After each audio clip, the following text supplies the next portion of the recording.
What is up, everyone? I'm Jeff London. This is the Mediocre Alaskan podcast, where we are intolerant of weak-minded attitudes that keep people from pursuing new and exciting things in the areas of fitness, outdoors, and general lifestyle. Talking with my buddy Larry Jackson today, talking about his home first and foremost. It's a beautiful home, but is unique in that he has salvaged a lot of Ketchikan history to make his home. So we talk a little bit about that before getting into biomass energy, renewable resources in Alaska, how pellet stoves and boilers work, and how they can be useful for large and small companies and cities in Alaska, both rural and local. So that's all coming up here. Great episode. Make sure you go to themediocrealaskan.com for content and otherwise, and check out my column in Sit News and Juneau Empire. And here we go with episode 66. So before we get to like the biomass and the biofuel, your house is not a prefab house. You just keep the tour, man. You know, when people, the guy from California moved up next to me when we were in Cloac, and the thing went up like Lincoln Logs. Yeah. It was one of those prefab things, and it went up so fast. It was a beautiful home. Was it like a panel style? Was the logs a stack? Yeah, I was maybe middle school when the guy moved up, but I was fascinated with just how quick it all went. And it was a log home that just went up so fast. That was the first time I heard about a prefab. So yours is not. No. You collected the rocks from a beach for the shower. Right. Salvaged. What percent? Can you put a percentage to all this? Like how much stuff is salvaged versus stuff? Well, I'd say probably maybe 15-20% is salvage. The rest is, we either milled out of local species, all local species, spruce, hemlock, red cedar, yellow cedar. Mm-hmm. Then we tried to salvage, reuse, or mill from local.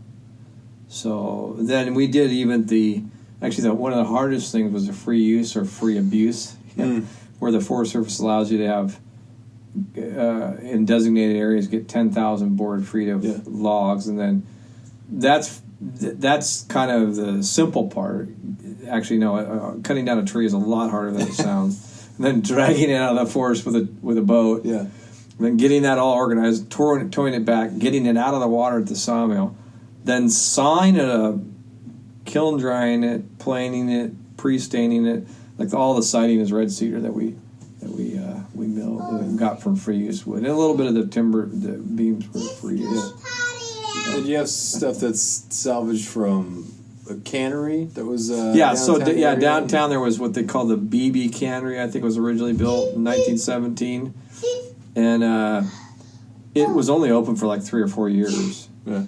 But the one thing, like even the boards were on here, the one thing they did with those canneries is they designed them to have a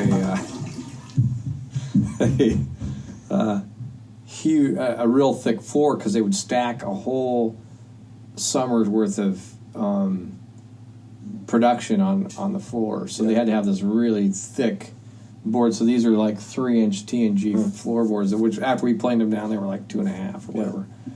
But the guy that salvaged it told me that he swore that all the nails were out of it. But I hit so many nails, I stopped replacing the knives and sharpening them, and so I had all these. Anyway. So. Was that like a cost thing, or was it just you wanted to salvage because you wanted to be more local, like historical, and do that, or was it make it unique? Or actually, one of the reasons was I thought it would be cool to have parts of old buildings in my house. Yeah. So this cannery, I have a window from the old Paul Hansen building, which is used to be a pharmacy down there where Sockeye Sam's is. It got rammed by a cruise ship. Yeah, I remember. Was that late 90s? Yeah, exactly. Yeah. And so Sockeye Sam's used to be like 2-3 stories. Yeah, that was an old wooden building originally from earlier part of the century. Well, it got nudged by a ship and and they totaled. But I got one of the windows out of that, and I got these beams out of the pulp mill, like I said, and so there was out of the old what do they call it? McKay shipyard, which is an old schooner wooden boat shipyard down there, kind of near in the center part of town there. I got some pieces out of there too. So Anyway, so it was kind of neat. It was part of that was trying to include part of the old part of Ketchikan in here. So it's kind of like you create a little bit of a museum aspect. So when did your family move here? My folks came in '59 from Montana, and my dad was they grew up in Norris Ennis area. That's just down by the park on the Madison right River. around the Madison River. Yeah. Fished just, I guess, south of Venus. Yeah. So my mom grew up on the Madison River, and this is how, for granted, I took living in Alaska that when we went to Montana as a child in the '70s or whatever, and hung out with my grandparents, who you could see the Madison River out there. Well, actually, they lived in the base of the mountain, so you didn't see the. But you could throw a stone and hit the Madison. Yeah. We never once fished in the Madison River. I mean, I grew up. My dad was a bush pilot for part of his years, so we had a cabin on Humpback Lake, and we just flew in there and fished. We trout fished. I never even salmon fished really. Mm-hmm. We just trout fished because that's what they did in Montana to some degree. So, it's kind of weird that you go there now and it's this destination. Yeah. Fly fishing, Yeah. and I have a niece who's married to a guide there. Yeah. So I went down last summer. Flew into California, and then a buddy of mine and I drove just to fish the Madison, just so we could be on the waters. Sure. And I've caught brown trout I saw before. your- You haven't caught a brown trout in Montana. Yeah. Right. It's pretty ridiculous, but it's pretty cool. It's Well- a whole new spot, beautiful terrain. Fish looks exactly the same as it would on like the Pitt River or something like that in California, but it's just it's a destination. did you drift gotta or go. fish from the shore? We went from shore a couple days, and then we drifted between Hebgen and Earthquake Lake. Yeah. We got a guide on there, and so we floated. Actually, we just crossed the river in the drift boat, Oh. so you could get to where people can't wade across. Right. So everyone just goes down there and just bombards the side of the half, river. yeah. Yeah. So you go to the other side, and we did pretty well. Yeah, isn't that river I thought it was a mandatory. If you're in the boat, you have to have a guide. The Madison? Could be. I think so. Could be, but it was awesome to go there. Beautiful. But That's where my folks are from. So they came in '59, and my dad came up to work for some friends that had moved up here, and he did multiple different things over the years. He had one time had the Forecastle Bar. He and then he got into flying in the late '60s there, and got into.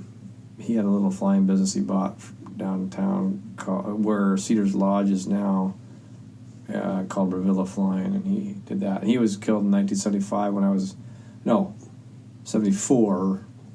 No, 73. Anyway, I was about 5 years old. So, anyway, my mom stayed here till she just moved away about 7-8 years ago and lived with my sister down in Montana. So, I had 7 siblings, and of the 7 siblings, there's 2 of us that live here now. Mm-hmm. So how'd you get into woodworking, milling, sawing, cutting, building? Well, I going to high school here in Ketchikan. I'd never taken. Well, I took woodshop in junior high, but I took woodshop when I was a freshman, and I just loved it. And I took drafting, and eventually took another. I think I took a woodshop every year, even though I was taking college prep courses too. It was like the one place I was like, I love hanging out in there, and kind of I can remember the kind of the thinking or whatever happened in my brain or heart or whatever you want to call it, looking at wood like a warm piece of mahogany, or that's got some finish on it. It's kind of got that warm glow to it, and thinking, man, I feel good when I look at that, and I'm like, I wouldn't mind doing that more, So then Bruce McFadden, who was a teacher at the time, said, well, you had a knack for this. You should go to Eastern, and they have a program there that he graduated from. So did the previous Goffinet. I think he'd been there, and so I went there. They have a tech program, they called it at the time, and you could go down either production or the ed. But you took things like welding and woodshop and all that. Right? So I went down the ed path. Graduated, then did a little 4A soul searching, spent a year as a Jesuit novice in Portland, And then at the whole time through college, though, I was commercial fishing. So I got into impersonating my senior year. No, my freshman year in college. I attended Gill Netter my senior year summer. Started commercial fishing to get through college. Really liked it. It was a lot of fun, and you could make enough money to live through the winter, you know. Mm-hmm. So then, fast forward, hated living in Seattle because of the traffic. Yeah. And it was lonely, you know. You have friends that live there, but you never saw them. Yeah. So I moved back here in 93, graduated from college in 91, moved back here, I think, in 94, and just started commercial fishing because that's what I'd been doing. And one day when I was commercial fishing in Chomley, I drove the skiff, so I was on the beach all the time, and I'm staring up at this massive clear cut. Probably a 100-acre clear cut, which it turns out I think it was on a native land, but I don't even know if it was federal. But I was like, we got to come up with a better way to do this. You know, this just seems crazy to clear cut this whole forest. And then, so I spent a year or two just researching these guys that do different types of forestry. Went down and visited them, guys that do what they call selective management, you know, ground-based selective management. They didn't manage their tree plots on a clear-cut scale, and learned about the ecology, read some great books on that. And then as I was kind of progressing through this thinking, at the same time, the pulp mill shut down in Ketchikan in the late 90s, 97. So there's this huge turmoil in town about, you know, the economy of the town and what are we going to do. And the Forest Service started promoting these, what they call kind of secondary manufacturing workshops, seminars, conferences. And they had one in Wrangell and Sitka, and they would bring in extension people and people from Washington that were in what you'd call value-added manufacturing, secondary manufacturing, and they put out a kiln grant to incentivize people to get into kiln drying wood, and you know, this is right in my wheelhouse. So I went to these things, even though I was still commercial fishing to make a living. I'd never even worked in a sawmill, you know. And I'm like, well, yeah, why don't we try this? Why don't we, instead of, you know, crushing up this beautiful old growth forest and make pulp out of it, which worked for what it was. That's a whole other discussion, the whole economy and the development of the Tongass. In my off time in the wintertime when I wasn't commercial fishing, I had by that time bought a Dungeness crab pot permit, and I'd crab around the island, and I charter fished in the summers, and I went and leased this planer, and there had been a bull factory here that was another one of these enterprises to try and add value to the local, you know, species. It only lasted a year, and it went belly up, and they auctioned off all this equipment, and I knew because I'd stored my bait at this Saxman seaport that this kiln was still sitting there, that had never been taken by whoever bought it in the auction. So I finally badgered the lady there long enough to get this kiln. So I put this kiln together, leased this planer, and threw out the sign and said, I'm going to make kiln-dried plain products, you know.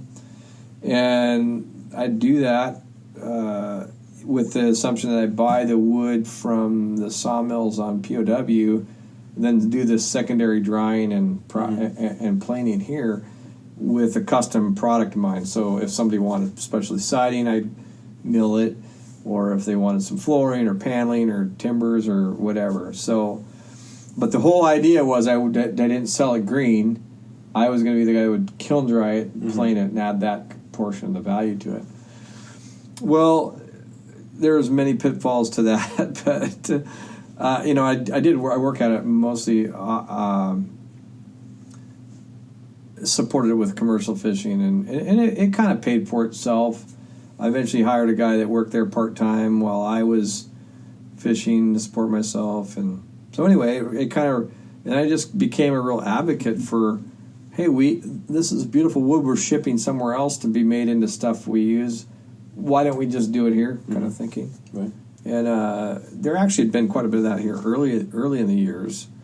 They had originally, when they were canning salmon, they made all the boxes here locally in the sawmills. Wrangell had a big box mill. Yeah.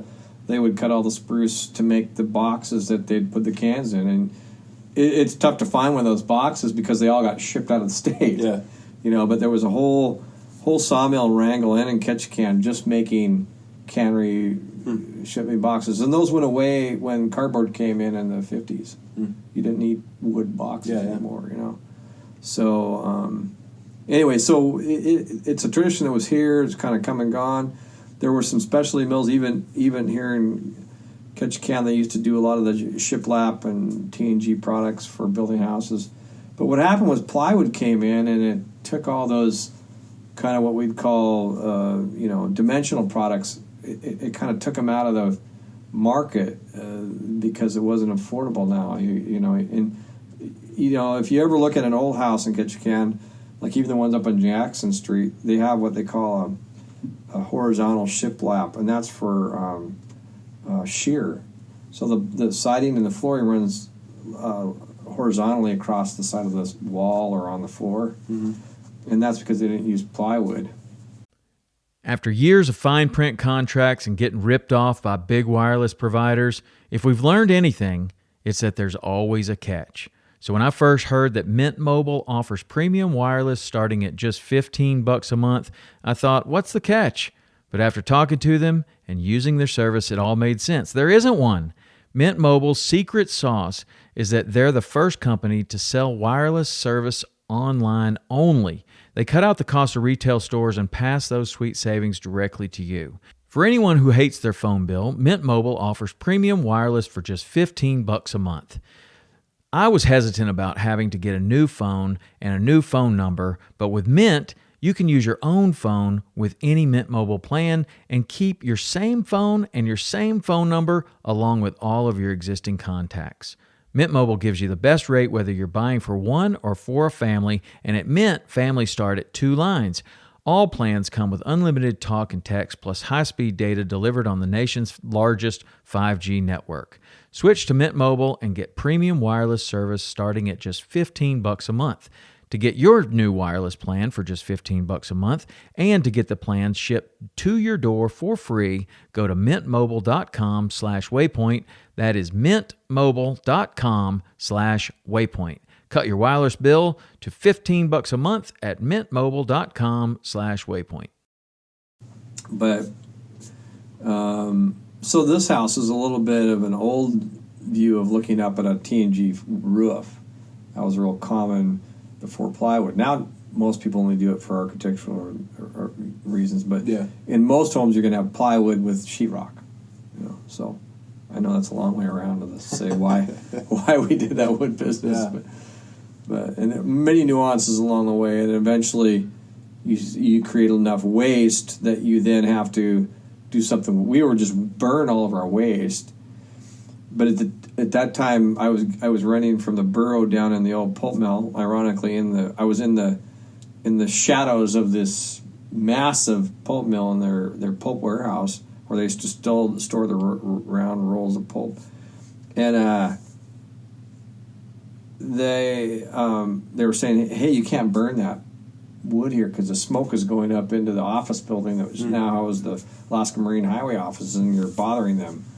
I'm like, okay, well, this is about 2012. They decided to incentivize going to biomass, so they put a pellet boiler in the federal building downtown. And I'm like, oh, good. Well, I'll just get a pellet mill. And, well, my God, getting a pellet mill is like a whole thing within itself. So I then had to learn how to make pellets, and it was that's a whole nother podcast if you want to go down that road. But what we were doing was try to take every piece of that tree and find its optimal value. Even the waste has an optimal value. A heating waste where we offset hydrocarbon like oil. Think of the closed loop there. You have the Forest Service that administers the forest here. The sale goes out. You take the trees, you saw it in the wood. Some of the wood's used here locally in products from the bus shelters to greenhouses to paneling to flooring.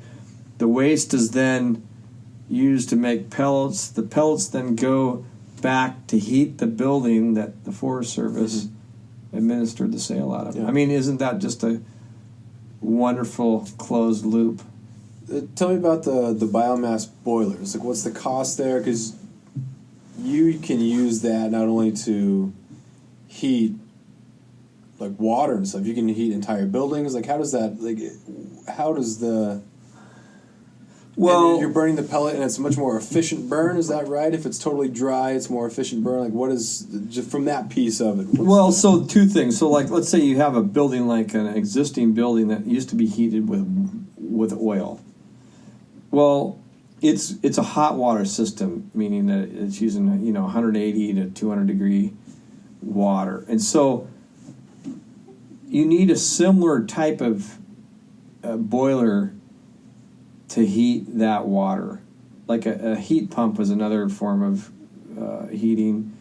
It doesn't get the water hot enough. So you limit yourself. So you're going to go. So the idea with the boilers was that if we can burn either wood chips, pellets, or some other wood product, the term they use is densified wood product, like a brick like Viking is making now, or a puck. What they are is a densified. They mean that they take most of wood in the form of a tree or a board is air, because it's all pockets of air in there. So a densified pellet or whatever is compressing under high pressure and heat all that air out and fusing the fibers with its own lignin or glue that's in the chemistry of the wood into a densified fuel product. So there's no chemicals, nothing else is added to it. It's all just... It's just wood, but it's wood without air in it. Yeah. And so what you've now done is taken the amount of BTUs per inch or cubic foot or whatever it is, and you've made it consolidated. You've pressed it down into a real dense form of energy. It doesn't compare with oil. Oil's got a lot more energy in it, per gallon or per weight or whatever term you want to use. But what it does, two things, like say you have and then they make these boilers specifically to run any of these fuel sources.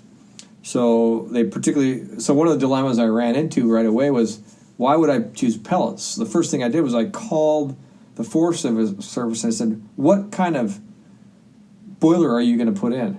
Because this will determine what kind of densified fuel product I can make. And they said, well, yeah, it's going to burn pellets. I said, okay, great. Now I got to figure out how to make pellets. Yeah. So they buy this boiler. It turns out the boiler was a knockoff and a stolen plan of a Ukrainian, an Austrian boiler knocked off by the Ukrainians. It was then brought to the America, so it kind of lost some of its Australian mystique. But either way, they put this boiler in, and the idea is to offset oil.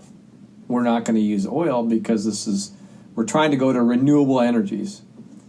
And you would think, well, how is a pellet renewable? Well, if you think of what a hydrocarbon is, or oil, or fossil fuels, the other term, all that is usually plankton or some kind of organic material that is settled into an ocean somewhere, and over the millennia has been covered up via geological forces and buried, and then we pump it out, millions of years later as an oil product or hydrocarbon.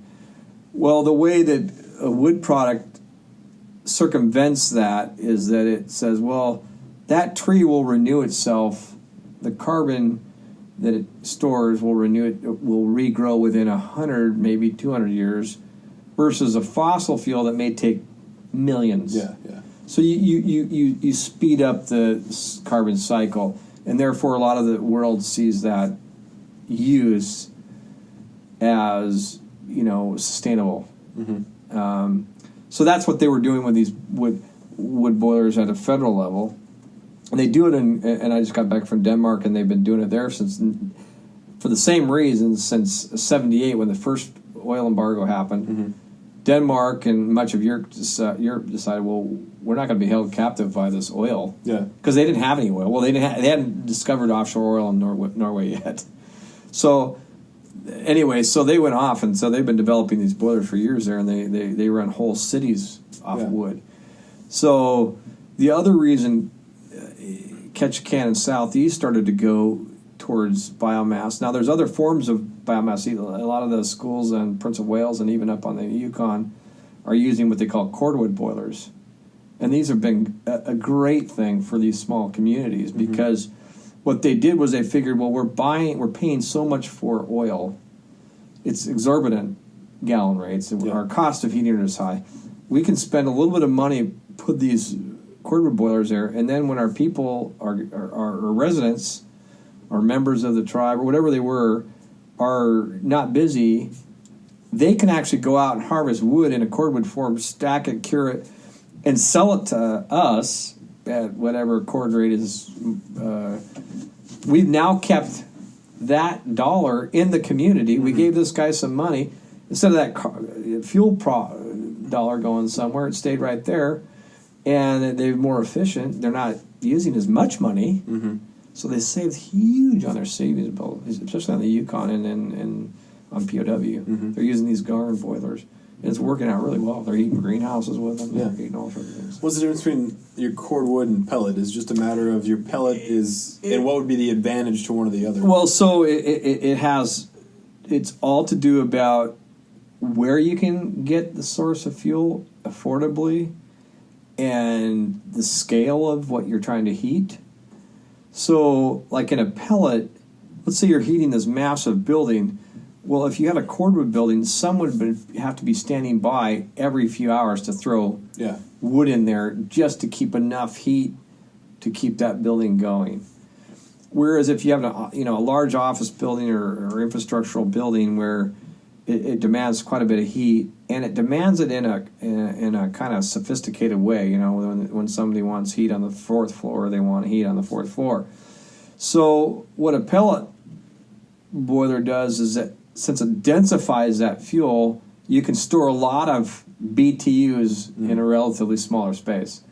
Whereas the equivalent of a cord would take up a huge building, whereas you can put a pellet in a silo. It also automates the handling, so now that boiler can run 24 hours a day. It might be able to run for a month without anybody ever. I mean, they might have to check some settings on it or whatever, but basically it more replicates an oil system in its responsiveness and its ability to take care of a larger heating space. Now, the cordwood boilers tend to be more appropriate in a place where you have somebody that has some not free labor, but available labor. So there's somebody that's available to throw some wood in there in the morning or in the evening before they go home for the night. It tends to be a smaller BTU demand, maybe smaller buildings, school buildings, greenhouses, that kind of thing. And the fuel doesn't have to be trucked in. I mean, from another manufacturing facility, So we did deliver pellets to Cake. And you would be surprised at the logistics of getting a pellet delivery truck to Cake. It's on the ferry. Then I have to have a guy there that meets it, and then he would drive the truck, make the delivery, put it back on the ferry, and it worked. But really, for somebody out on the Yukon, they could go out, and when it's froze over, they can go out and using their slow machines, they can just tow. Or in the summer, they can tow them down the rivers or the tributaries, store the wood. They get paid the $300 a cord. Maybe they only need 20 cords or 30 cords or whatever it is. Think about the savings, and it's just a great thing for the small communities. And I think one of the things that motivated the conversions here in Ketchikan, and it's a little bit of a dicey situation now, is that if you're gonna have electricity that is at a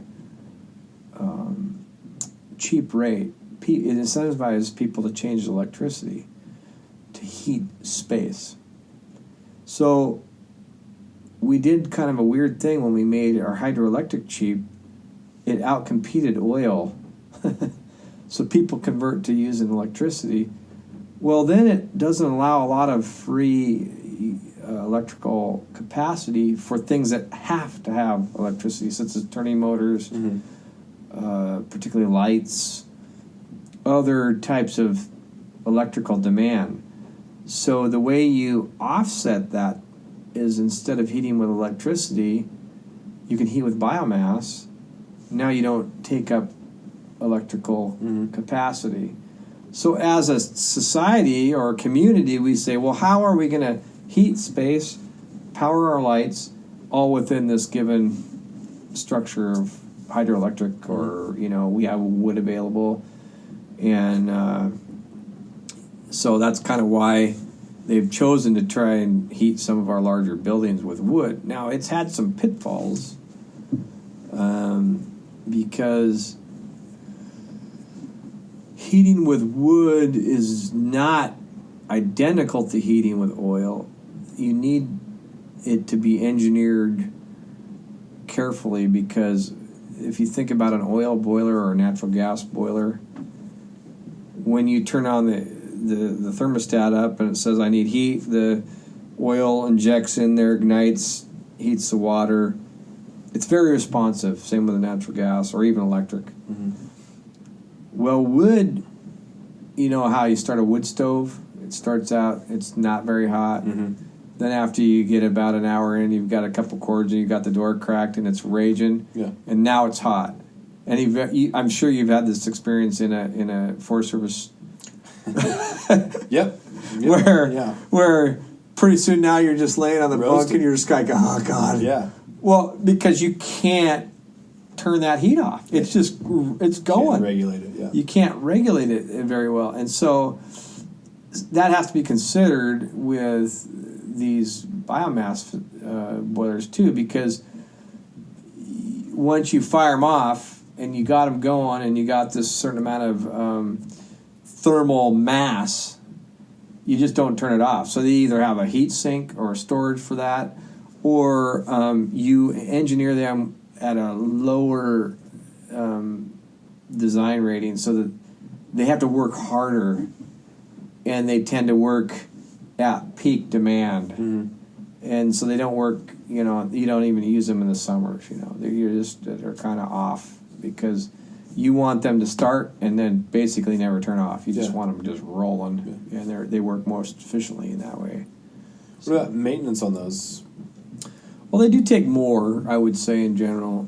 Although I was in Denmark a week and a half ago, and they kind of laugh at that, because they're kind of trained towards it. They've got their systems dialed in so well. Because they're 40 years into this. Yeah, they're 40 years in. I think it's part of their, just part of their mindset now, that they're willing to do the maintenance on them. Maybe a little bit more than an oil boiler, but the payoff's so large that they just kind of laugh at the concept of a lot of maintenance. The one guy told me, I was at his house. He had his own. He was manufactured a certain brand, Twin Heat, and we went into his little man cave where he had this boiler, and he opened up the door, and the thing was just clogged with soot and ash from. He says, "Well, I've had it on low for 6 months." It hadn't even really, and it was still burning beautifully, So, and anyway. What about is there a difference in how things burn? Is it cleaner to burn a pellet because it's super dry and pressed together, as opposed to cordwood that might be a little bit green or not? Yes, dry? and that's a big concern, especially in Europe. They have higher emission standards than we did. So, the pellets tend to burn. Whenever something burns hot with not at a certain temperature, it's going to burn clean. It's not like crystal clean, but it's cleaner. And you can often look at some pellet stoves and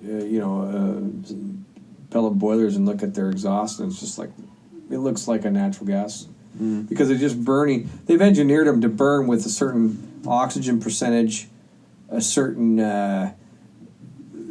They understand the combustion and the stages of combustion. So they're adding oxygen at certain stages of combustion to get the clean. But the one I went to in one of these larger one, it was a 1 megawatt, which is 3.4 million BTUs per hour. Burn wood chips. They were kind of in the probably 30% moisture wood chips. Well, they designed this whole boiler for this percentage of wood chips, but they had 3 stages of exhaust or flue cleaning along the way. Even though this thing burned clean, they still had a silo for just the uncombusted ash that would come out and get fed back into the fire. Then it went into a bag house, which then filtered out even more particle. Then it went into what they called a precipitator, where they put in moisture and electrostatically charged the particles and precipitated any existing acids or chemicals out of the exhaust. So when you had the exhaust going out, you see a little bit of like steam kind of compound that came from that electrostatic precipitator. Uh-huh. So they're really getting very clean exhaust from a wood combusted in a chip. This wasn't even a pellet. I saw some pellet ones where they didn't have that. The pellet ones, they just go straight out like a wood stove stack. They had none of that on there. So, and they weren't as big as systems, but either way. So, yeah, it's definitely a concern, but it all can be handled. It's just a matter of space, money, and... I think when people hear burning, they think bad. When they hear using trees for burning, double bad. But this is actually much better than... Well, you're releasing carbon, so, I don't know if you can get away from that, but it's the particulates that really make smoke. So one of the big problem areas in Alaska, of course, is Fairbanks. And they have what they call these inversions, so they're kind of in a little river valley there. And it gets so cold that it's actually, it holds the warm air from the exhaust and everything down on the valley floor there. And they'll get so many particulates that they've basically got all this. So people are trying to burn wood to save on fuel costs, but then if they don't burn it cleanly enough, the exhaust stays on the ground, and then people are just choking on this exhaust. We don't have it so much down here in the Southeast because we have so much wind. We don't have these inversions. Even if you have a guy, your neighbor hasn't cured his wood and it's smoking, it just blows away and you don't really worry about it. But there it's a real problem, and so they went to pellets, but even they're saying pellets are barely going to meet that emission standard, and now we're into the Clean Air Act and some real convoluted regulation. Yeah, well, that's been tough. I know a couple of years ago when they had the avalanche in Juneau, that took out their hydro, and so they had to go on diesel, and so they were not in compliance with EPA standards, but you don't really have a choice. And then now with our lakes so low because of low snowpack and low rain, we've been on diesel for a while. And 6 weeks, I think. 6 weeks. 23,000 gallons a day. Yeah. But we don't have a choice, right? Well, we do have a choice. This is the other thing I've learned, and I'm here as the evangelical. I'm here to proselytize the good news. Just lobbed it up for you. Of Denmark, There, the surprise to me, because I was going to look up these boilers, well, the surprise to me was the windmills are running everywhere. And large-scale windmill electrical production. And at the same time, we're burning 23,000 gallons a day, which whatever, $250 gallon, call it $75,000 or $65,000 a day, going up the smokestacks, which you and I are going to pay on our electrical bill.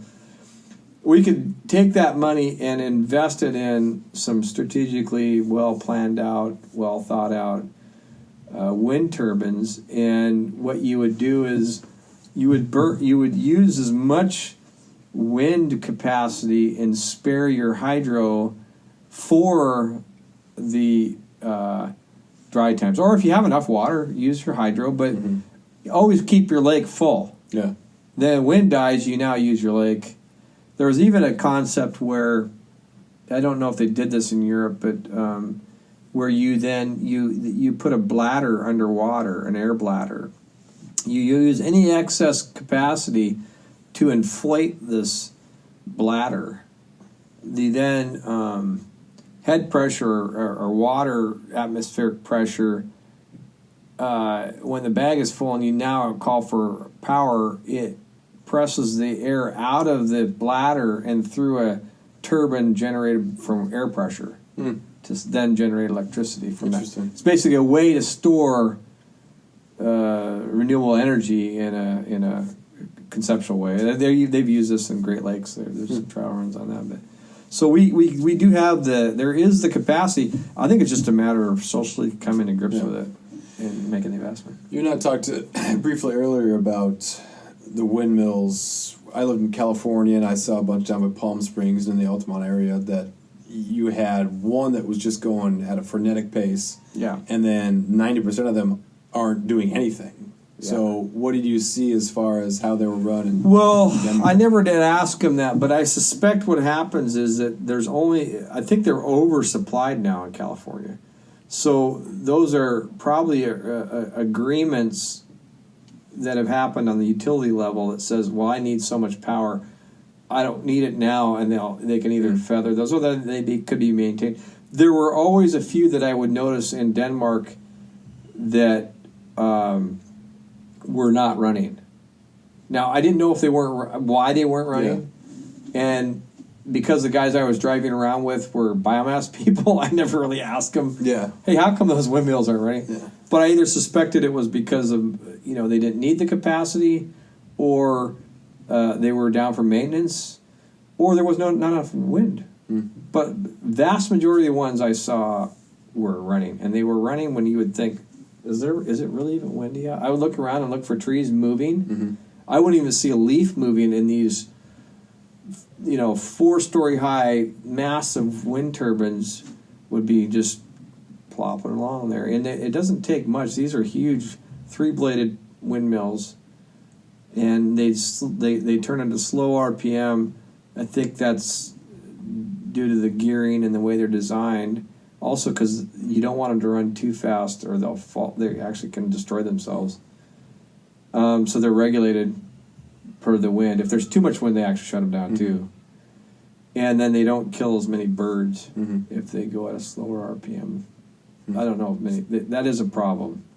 Yeah, because you don't want to kill wildlife. That's right. Yeah.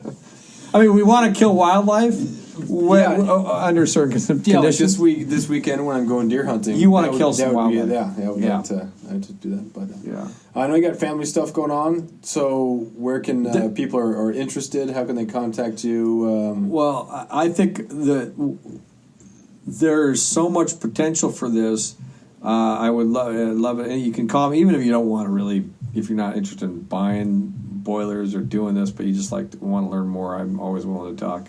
Like I said, I want to spread the good news of biomass. Well, actually, renewable energy. Yeah. But I think the other thing, just to close out, is we need a diversified energy stream. Right now, what we have, at least in Ketchikan, is oil and hydroelectric and a dab of biomass. Why couldn't we have a little bit of everything? And it needs to be community-wide. So you can call me, 907-617-4542, Larry Jackson. And I have a little company called Alaska Sustainable Energy. And, love to talk about it. Cool. Well, thanks, man. Appreciate it. Yeah, and thanks for dinner. Hell of a bit of shrimp. That's really good. Good stuff.